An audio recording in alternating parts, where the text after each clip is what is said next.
Thank you very much again, Kumagai-san, for the introduction.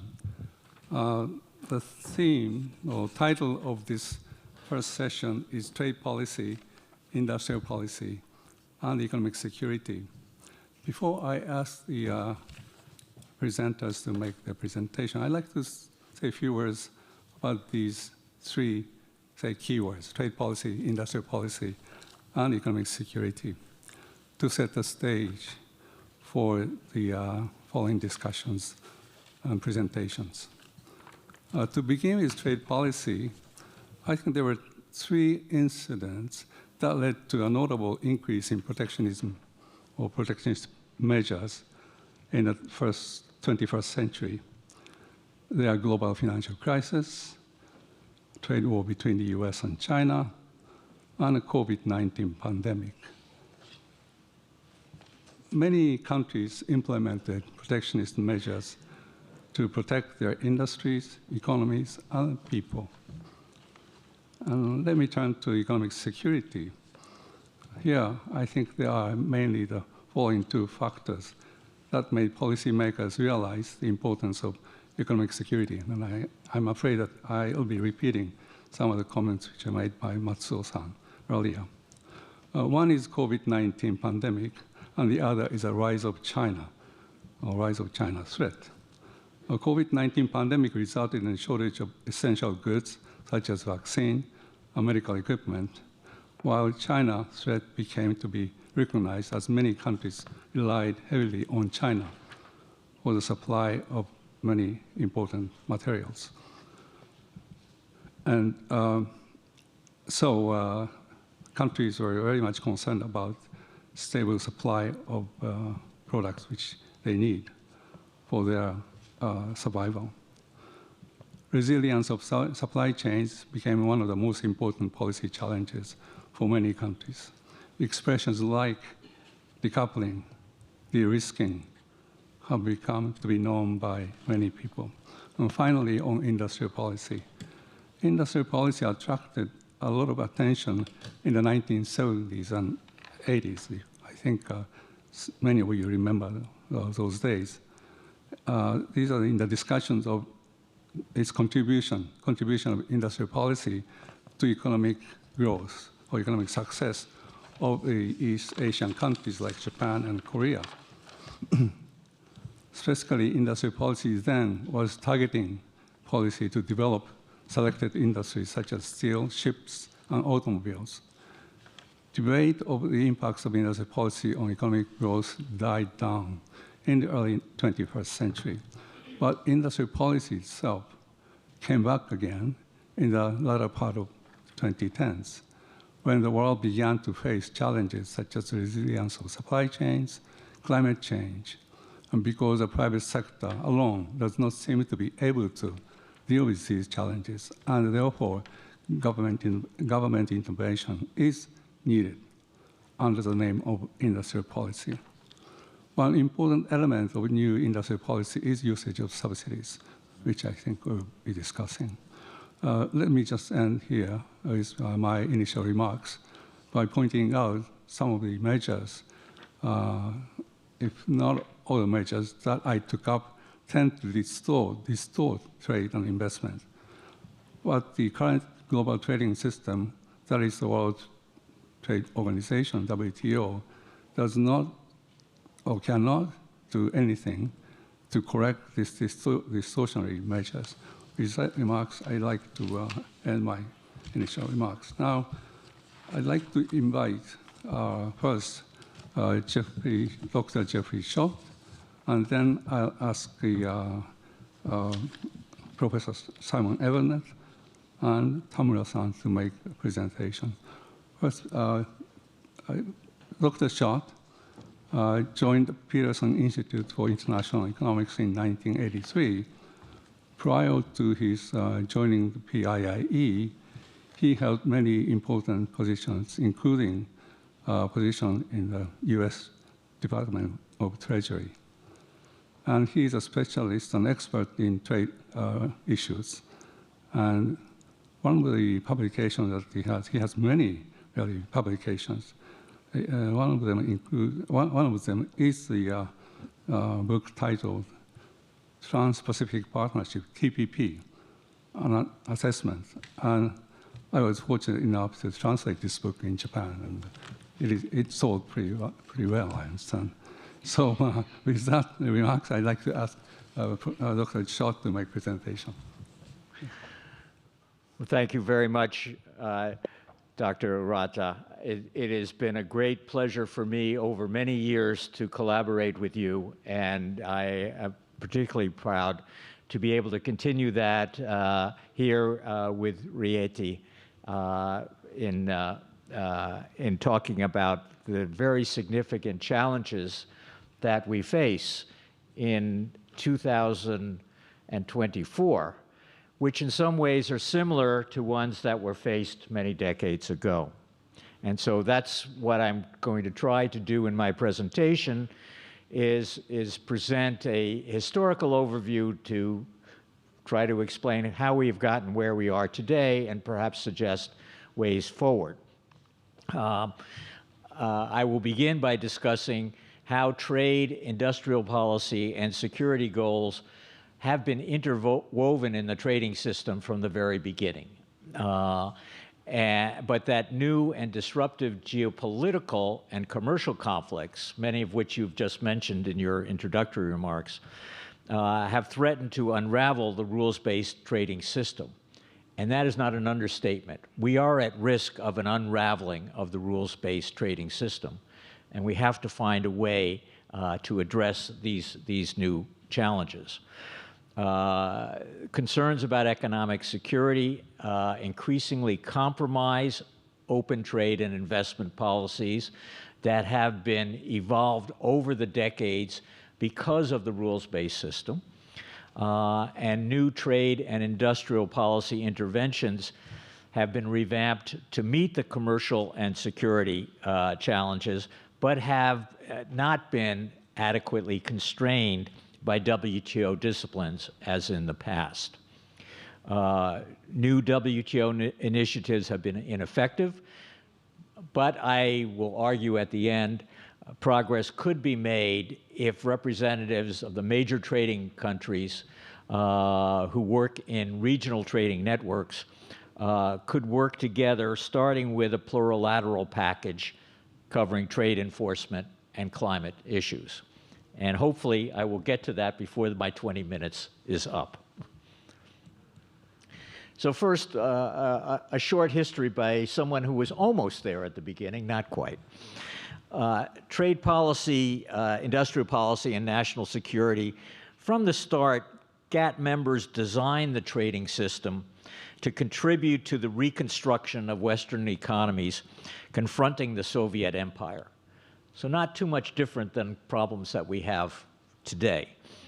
Increased trade and investment were designed to help rebuild war-torn economies, and GATT rules did just that, promoting export-led growth, subsidies and tariffs being used to protect nascent industries, and large-scale exemptions for the poorest countries who weren't in a position to make these types of policy interventions.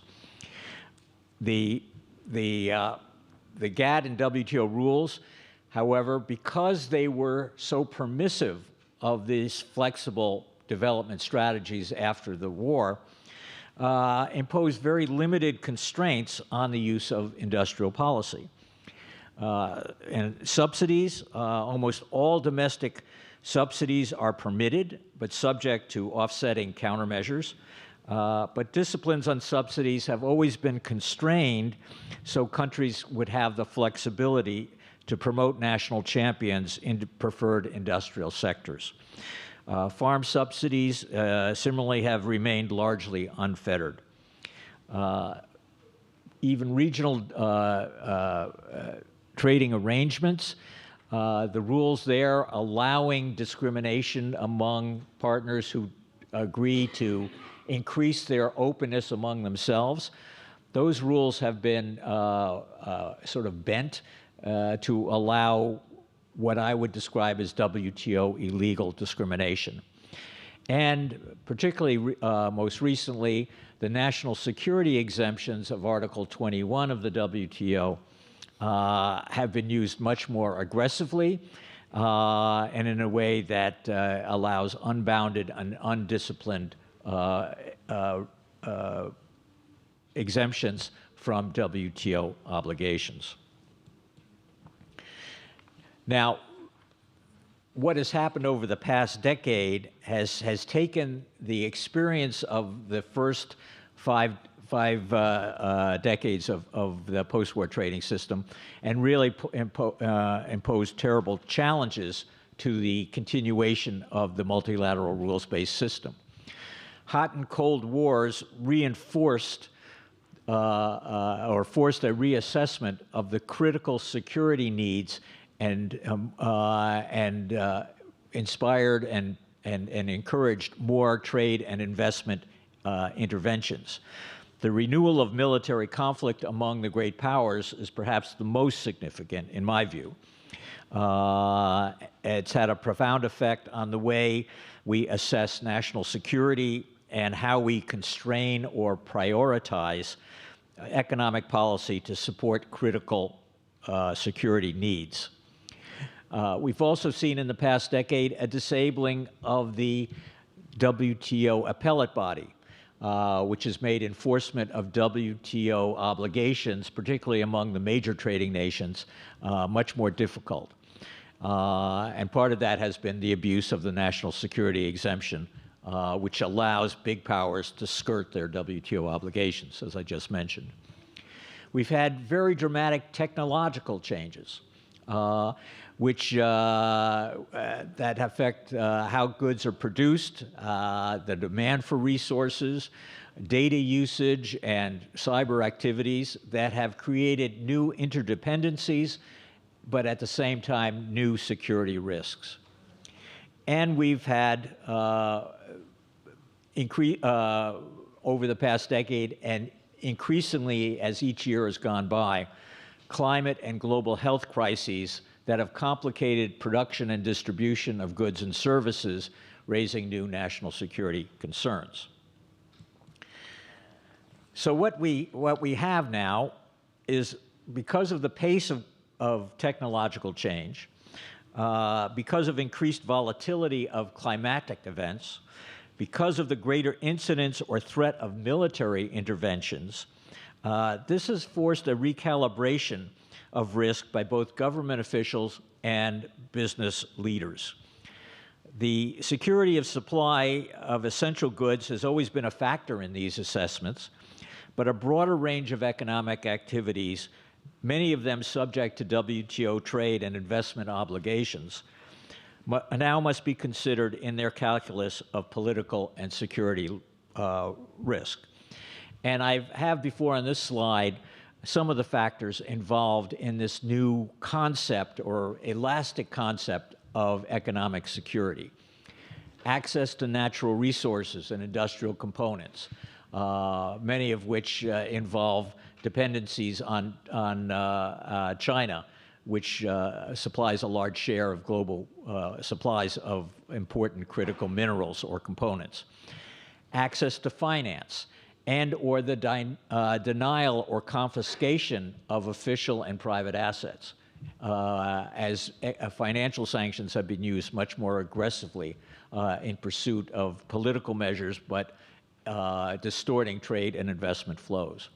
Protection of intellectual property, protection of data and cybersecurity, the security of transport and distribution networks, many of them affected by either climatic effects, think of the Panama Canal and the lower water levels that have resulted because of climatic changes in South America, but also the military intervention in the Red Sea that has endangered shipping through that important channel. These are all new security challenges that affect trade and investment and lead to new tensions on how the trading system can provide some security, some insurance, some predictability in how international trade and investment can be conducted. We've had for a long time, concerns about stockpiles of food, but now, as Professor URATA has said, also medicines, critical materials, and war material. As the war rages in Ukraine, and we see the need to ramp up production of armaments, which we thought would not be needed in the international post-war environment. And finally, insurance against climatic events affecting farm and industrial production and power generation, either because of floods or droughts or earthquakes, typhoons, fires, you name it, you look around the world, there have been events basically generated by volatile climatic changes that have affected the ability to produce and trade and invest. So what have countries done in response to this? The natural reaction for political leaders is to protect the home market and demand that foreigners bear more of the burden of the common defense. But that tends to increase uncertainty and weaken economic and security ties among allied countries. That's the conundrum facing the G7 countries confronting Russian aggression in Ukraine and Chinese domination in particular world markets. What can be done about it? WTO rules often are ignored in this new competition for investment or to protect domestic employment and from import competition. We have the guideposts of the post-war trading system, which is non-discrimination and most favored nation treatment. Those too often have been ignored in the new competition for investment and to protect domestic employment. Subsidies have been dispersed by those that can afford to do so. Regulatory barriers erected to delay or obstruct new market entrants. Export controls introduced to bar access to new technologies. And new border restrictions imposed to block import competition from those with deficient labor or environmental practices. This has led to additional distortions on investment incentives through the use of subsidies or local content requirements. The objective is then to develop at home production of critical resources and products and to secure strategic stockpiles of fuels and armaments. And there's been growing resort, as I mentioned, to financial sanctions targeting rogue nations and abusers of human rights. Now, what can the WTO do? Can the WTO develop new provisions to address these developments and preserve the rules-based trading system? And here, I'm not very optimistic. The track record of WTO negotiations has been very weak. Progress in negotiations in Geneva is often blocked by opposition of one or a few countries for either commercial or political reasons. The disabling of the WTO appellate body, largely due to the machinations of my own government in Washington, allows countries to avoid WTO enforcement and discourages acceptance of new trade rules and obligations. Because how can you get WTO members to accept new rules if they don't believe the old rules are going to be enforced? It just is as simple as that. That is one of the key reasons why WTO negotiations are not moving very, very far or very fast. And part of that is that the increased use of Article 21 security exemptions that give the big countries an ability to opt out of WTO obligations that other countries don't have access to. Now, what can be done about this? And here, I think if the road to negotiation has numerous impasses or blockages in Geneva, then one should look at where there has been progress in international trade negotiations in the last 10 years. And there has been success in regional trading agreements that have promoted trade liberalization and new trading rules in areas like digital trade, environment, labor, and investment. And if you look at what's happening in the major RTAs, they are expanding trade among themselves much faster than they are expanding trade with the rest of the world. There is a growth dynamic due to the liberalization of these trade agreements.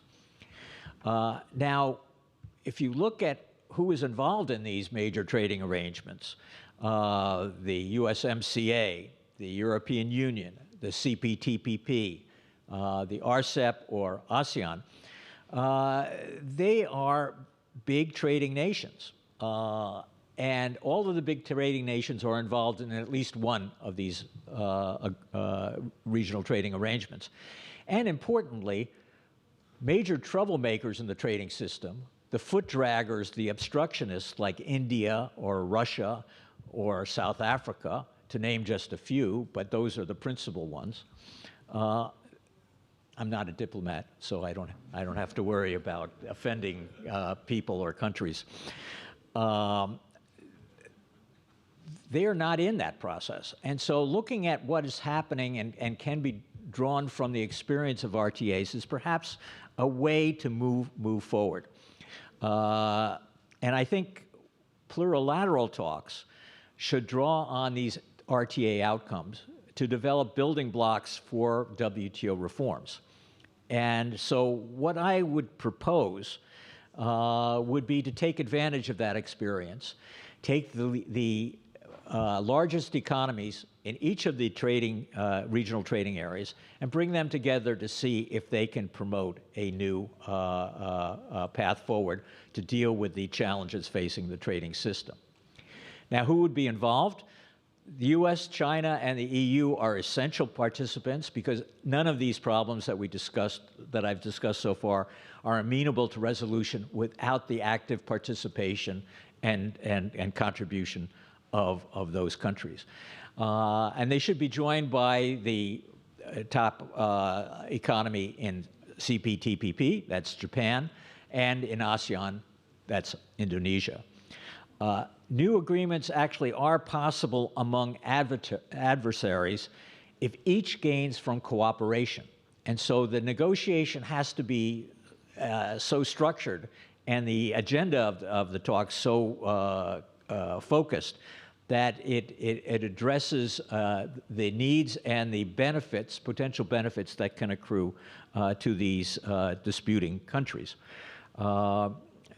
And that's a tall order because mistrust between the United States and China in particular is growing and is a challenge. The agenda should focus on dispute settlement reform and the most urgent area for new rulemaking, trade and climate to govern the use of prospective new carbon border adjustment measures. So I'm going to have to speed up interpreters because I'm running out of time. But the 5 countries that I've mentioned are the largest economies, the largest carbon emitters, and some of the largest users of WTO dispute settlement. So they have the experience that can be brought forward to start working on a plurilateral agreement that could provide a precedent for a new way forward for multilateral trade discussions. So I think the start is fix the holes in the WTO dispute settlement system and enforcement. Otherwise, you're not going to get any new steps forward. But to have enough benefit on the table to do that, you're going to have to deal with preempting trade disputes over green subsidies and border measures. That's the carrot that I think would hopefully encourage the United States to hold its nose and negotiate with China and other countries. On dispute settlement, the key task is to revive the appellate body and allow WTO panel rulings to be finalized without further review, and encourage responsible use of Article 21. But you can't constrain the use of Article 21. That's an essential sovereign right of each WTO member. On climate, I think the challenge, and this is a particular one for US and Europe, is to develop agreed accounting standards for creating carbon mitigation tax and regulatory policies. Also to look at allowable permissible subsidies, but limited to R&D for renewable energy resources, and to reduce emissions in steelmaking and accelerate the existing commitments to reduce methane emissions. This will take a little bit of time, so I think it's essential to have a 2-year moratorium on the use of CBAMs before the charges are applied. This isn't just a constraint on Europe. It probably is more immediately a constraint on the United States, which may impose its own carbon adjustment measures before the European measures come into effect in 2026. And it would allow time for these types of discussions. I'm over time, but one final point that I think bears mention. I have not discussed the issue of constraining subsidies. And that is an important constraint and an important abuse in the trading system today. But trade negotiations and trade agreements will not solve this problem. I tried to do that in the Tokyo round. It didn't work. Tax and expenditure policies are the lifeblood of politicians at both the national and subnational levels. Those officials won't be reined in by trade negotiators seeking an elegant fix to the complex and overarching political problems. The only effective discipline on excessive subsidies is concern about deficits that generate political pressure to reform fiscal policy. And that, we all know, is the way politics works and the way this type of abuse has to be constrained. Thank you very much. Thank you very much, Dr. Schott, for very interesting analysis of the current state of the world trading order and providing a number of recommendations for the government to consider to deal with these challenges. Now, next speaker is Dr. Simon EVENETT, Professor Simon EVENETT. He's a professor at the IMD Business School. He just moved to this school, I understand.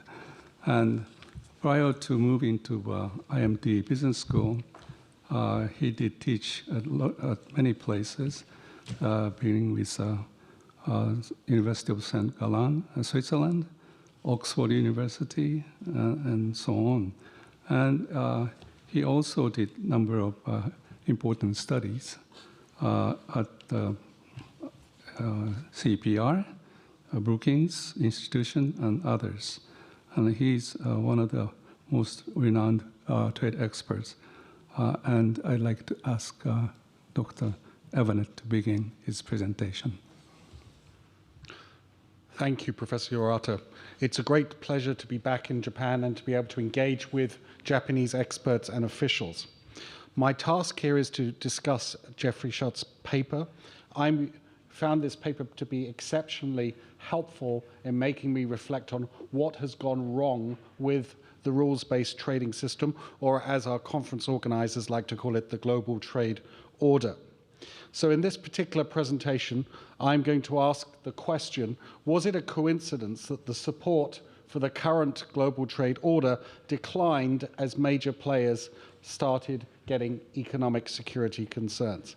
And I'm going to argue it was not a coincidence, but I am not going to lay all the blame for the troubles of the multilateral trading system on economic security. There were other factors as well, which I will highlight.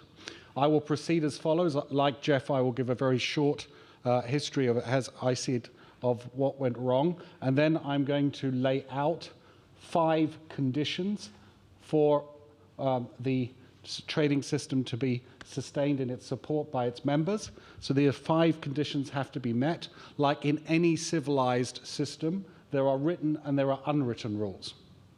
And what we have learned over the last few years is the unwritten rules have been broken. And when one appreciates that, one can begin to understand why this system is in deep trouble. I will then turn to the fact that if the current multilateral system is in deep trouble, what are the alternatives? Jeff has made the case for regionalism or plurilateralism. I am going to make the case for intelligent unilateralism. So my opening comments are I was to agree with Jeff and turn around and say that when the original trading system was conceived in 1947, it was heavily influenced by geopolitics led by the United States. Essentially, the GATT was a Western trading system. Not a world trading system, it was a Western trading system, and there were very few ties with the Soviet Union and the Soviet bloc, so concerns about economic security that have arisen today never came up. There were debates about engaging with the Soviet bloc in exporting grain, but this was rare. This 40 or 50-year period was followed by the fall of the Berlin Wall, and this is when our holiday from history began. We in the West wanted the former communist countries to join the system on our terms. They wanted to join, but I don't think they agree. They bought into the same set of unwritten rules that we did. And I think this is then the start of the problems. And then unfortunately or fortunately in the case of the country concerned, one of these communist countries became too successful. One of them started inflicting labor market harm on the Western trading partners, or so this is the story that people like to tell, and this induced then a backlash. And someone had to be blamed, and it's always easier to blame foreigners. Whether or not, in fact, it was the Chinese exports that were the problem, or our finance-driven growth model and other deficiencies in democratic capitalism, which were the problem, is something one can debate, but that is beyond the scope of this presentation. Add on top of this all of the recent events which we've been enumerated before, COVID-19 and concerns about geopolitical rivalry, and you have a recipe for a system that is going to fall apart. Let me explain then, backing out, what would it take to have kept this system together. The first condition is that the global trading system generates for each of its big players enough gains, because we have to have enough gains to compensate the losers from trade reform, which there will inevitably be as countries specialize. How much those losses are depend on how dysfunctional a country's labor market institutions are. And we have a number of Western countries with very dysfunctional labor market institutions. If the losses are high, the gains have to be even higher, which means we have to have a negotiating function which delivers significant gains in the areas where the large players want. This runs into a fundamental finding in trade policy research, that larger countries gain less from traditional trade reform. So we have to add in non-tariff measures agreements in order to get enough gains for the big players. And as the gains over time get eroded through competition, we have to go back and negotiate more and more and more accords.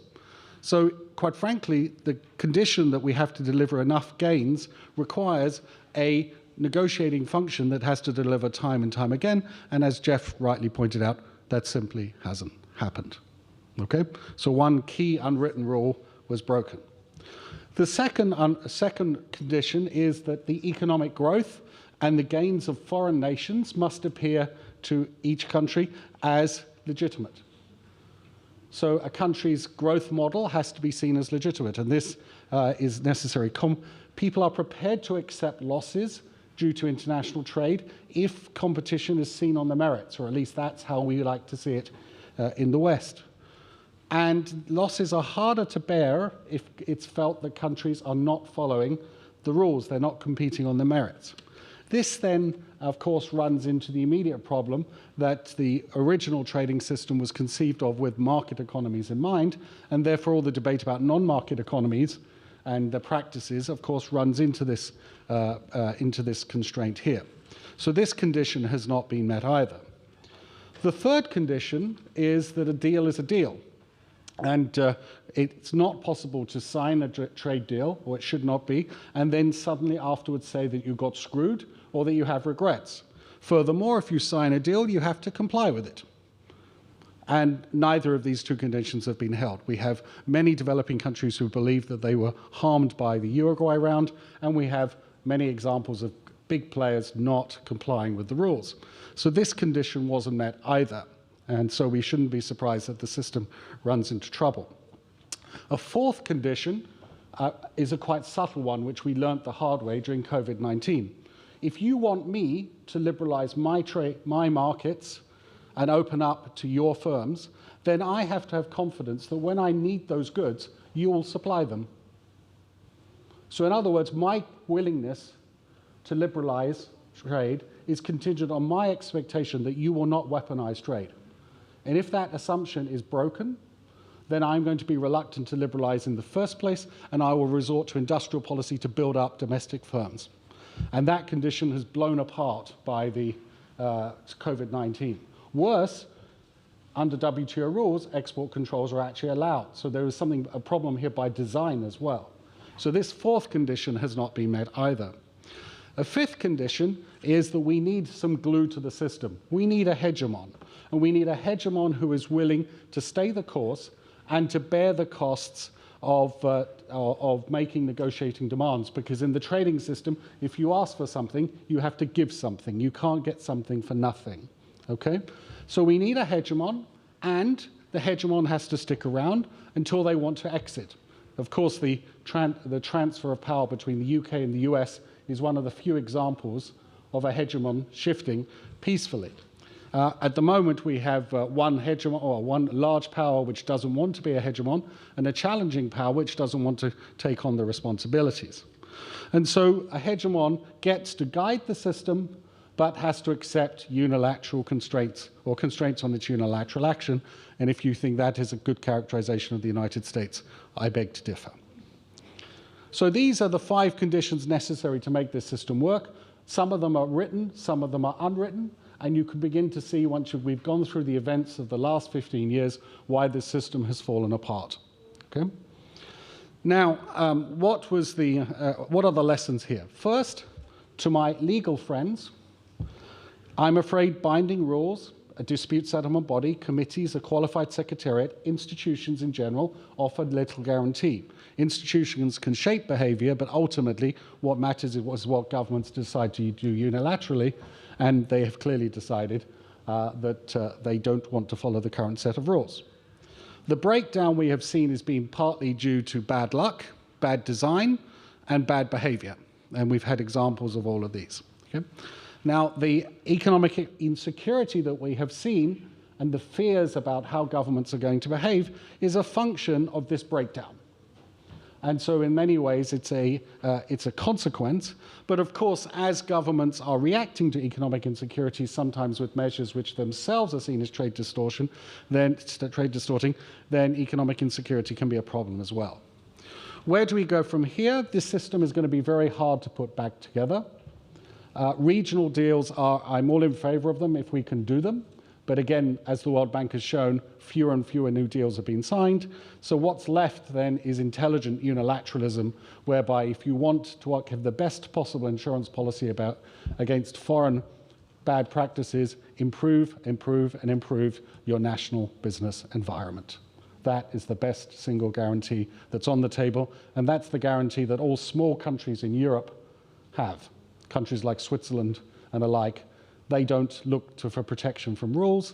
They look for the best business environment to be able to support innovative firms. And this is a lesson, I think, for many countries around the world. Thank you very much. Thank you very much, Professor EVENETT.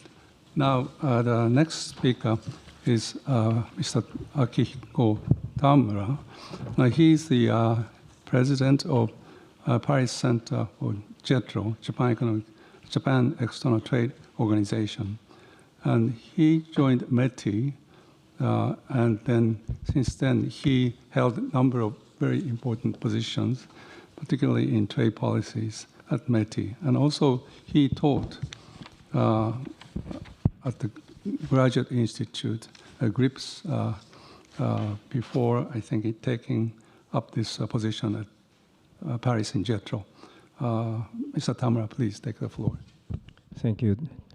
Thank you, Chairman. My name is Aki Tamura. I'm currently serving as a senior advisor to RIETI. As the Chairman just introduced, I'm also currently deposited in Paris, France. I'm expected to serve as a commentator, the discussant to this panel, and primarily my comment is more or less in line with the Dr.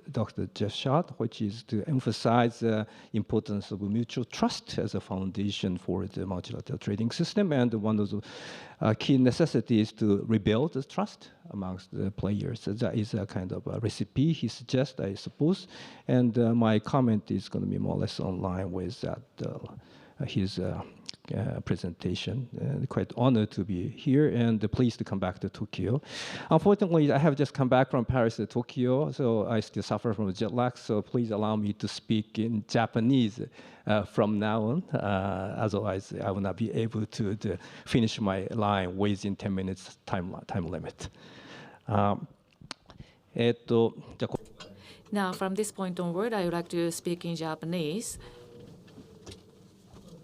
First of all, my understanding is that through GATT and WTO, free trade regime is based on the assumption that International Division of Labor Concentration Exchange is most efficient and optimizes economic welfare.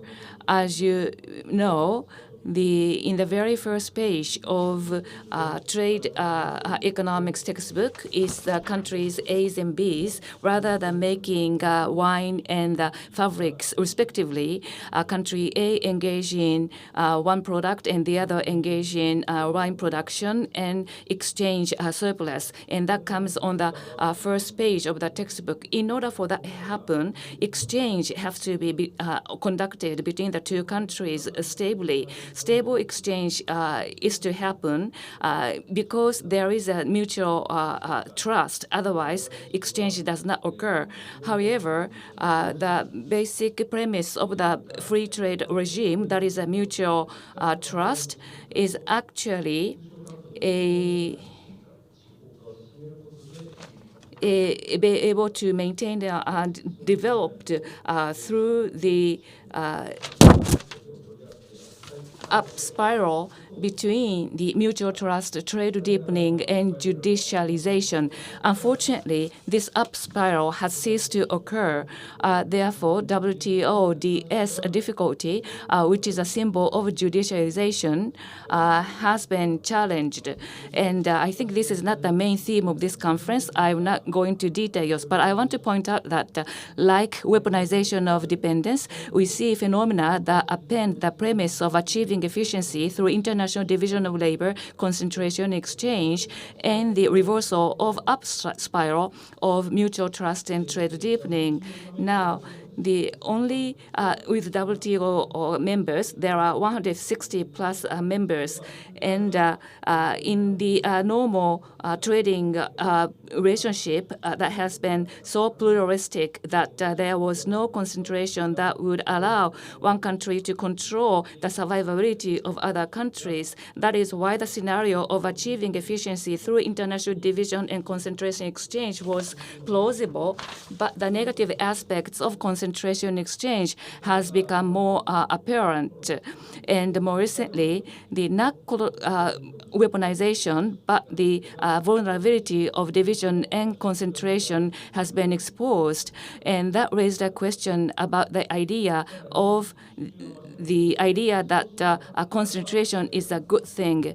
However, increased concentration or dependence would not have been a problem if there had been mutual trust, but in tandem with increased concentration, concentration due to geopolitical changes, mutual mistrust among members has also increased. Recently, people say that we have to strike a balance between efficiency and resiliency. However, the idea is that negative aspects of international division and concentration in pursuit of efficiency have become conspicuous. That's why we have to be resilient, and we shouldn't be concentrated too much. However, my view is that the root cause of this problem is a lack of mutual trust. Therefore, we have to restore mutual trust. That is a basic foundation. So we have to try to build a supply chain with a balance between efficiency and resilience. We should eliminate mutual distrust between countries concerned. That is what is meaningful. Therefore, if supply chain makes it difficult to weaponize dependence, I think mutual trust can be restored. However, if we pursue this at the extreme speed, that would undermine economies of scale, and that would excessively diminish economic welfare of international community, including small countries. Therefore, in tandem with the mid and long-term effort of the reconstruction of supply chain in a multifaceted way, we have to take a short-term measure to prevent weaponization and reduce its harm. From that perspective, Dr. Schatz's proposal to clarify Article 21 is very good as a way to reduce harm. Having said that, so far, GATT 21, Article 21, there have been 4 cases before the WTO panels, 7 cases in terms of case numbers. In all of these cases, the argument here is the whether invocation of this article can be done by completely countries' sole self-judgment, or whether or not there is a justiciability of the S. So I wonder how Dr. Schultz viewed this issue in proposing the proposal. Also, all the weaponization of dependence does not always involve Article 21. Therefore, I'm not sure how much that will diminish the harm just by turning to the Article 21 reform. That is my view. And also, in particular, the weaponization of dependence, EU-Lithuania relationship with China. China imposed import restrictions against Lithuania and also against Australia in terms of barley and wine trade. And Australian barley and wine was restricted by China. That is a typical example of weaponization. However, these examples are only related to SPS, AD, CVD. Of course, details are not known, but I don't think these are directly related to Article 21. And perhaps Professor Kawase will touch upon Australian case later on.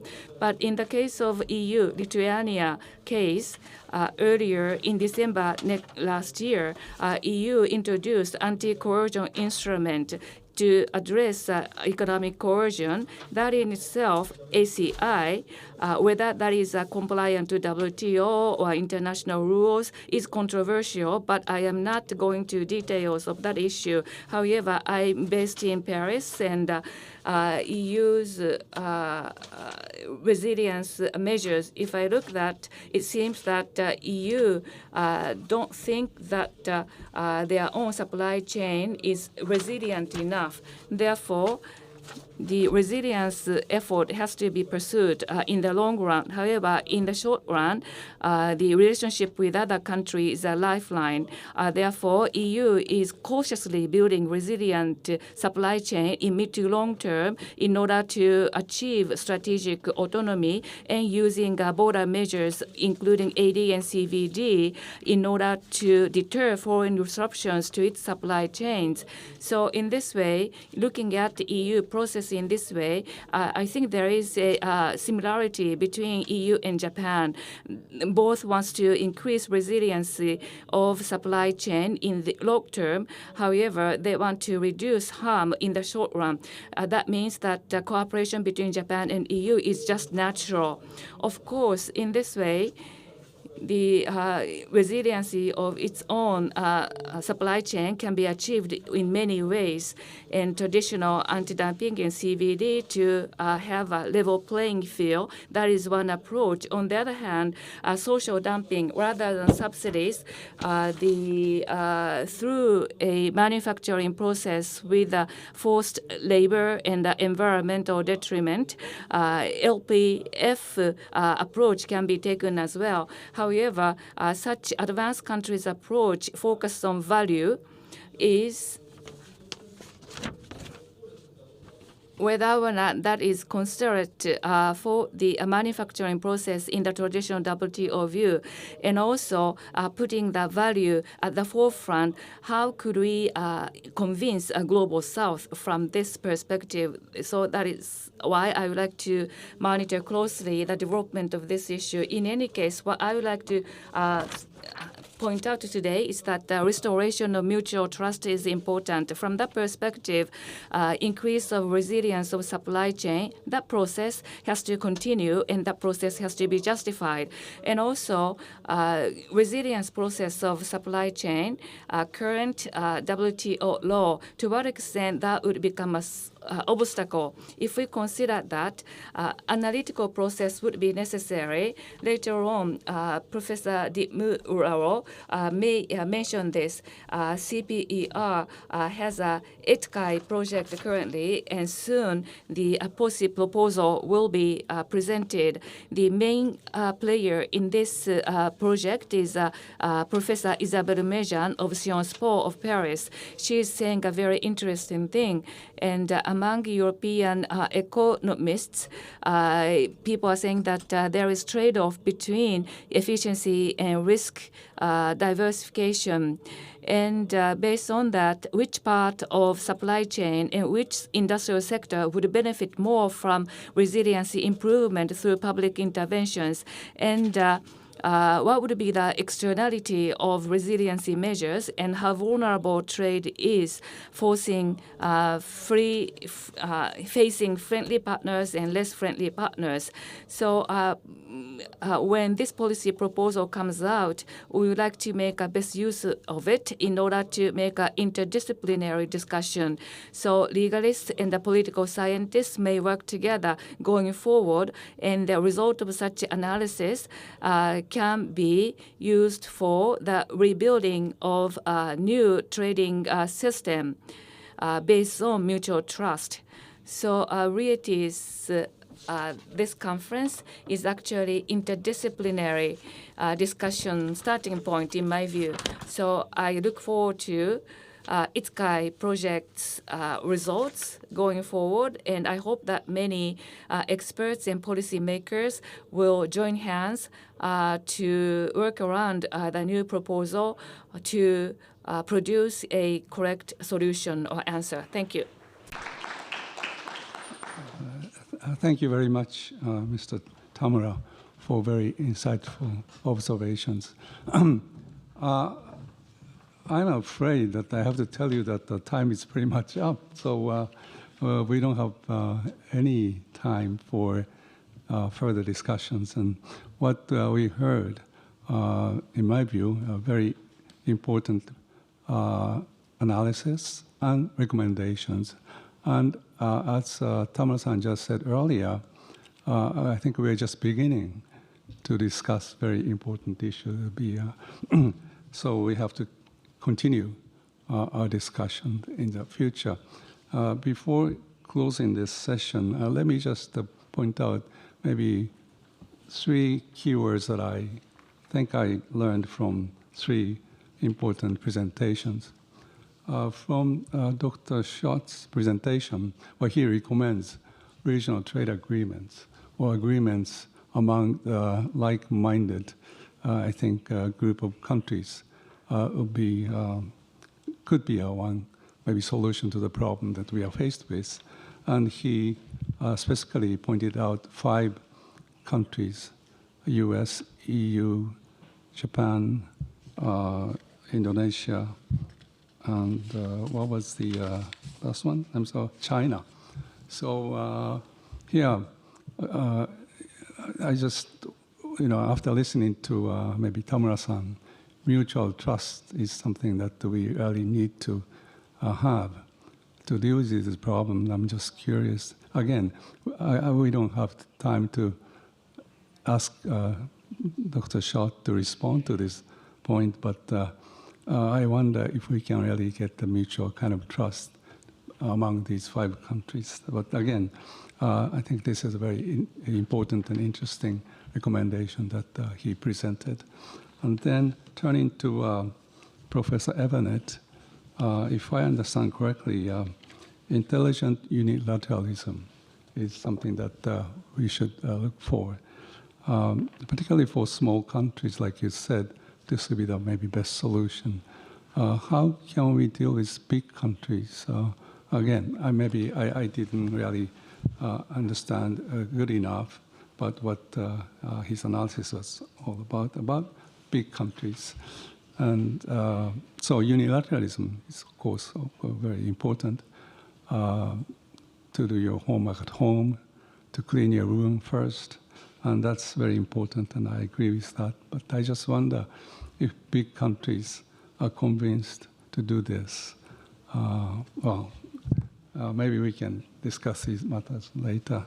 Now, and then finally, Tamura-san, you talked about mutual trust, recover or regain mutual trust by working on the resilience of supply chains. That would be good if it happens that way, but again, mutual trust between the countries, some countries, may be very difficult to deal with. Are you suggesting, just like Dr. Schott, RTA type of arrangement for achieving, resilience in supply chains? So these are some of the points which I think find very interesting, but at the same time very important to discuss. And with this, I think we just run out of time. I'm sorry. I should have managed time much more effectively, but I failed to do so, so I have to apologize. But again, these are very important presentations. They have very important points, messages for us to think about the global trade order. And with this, I'd like to end this session. Thank you very much.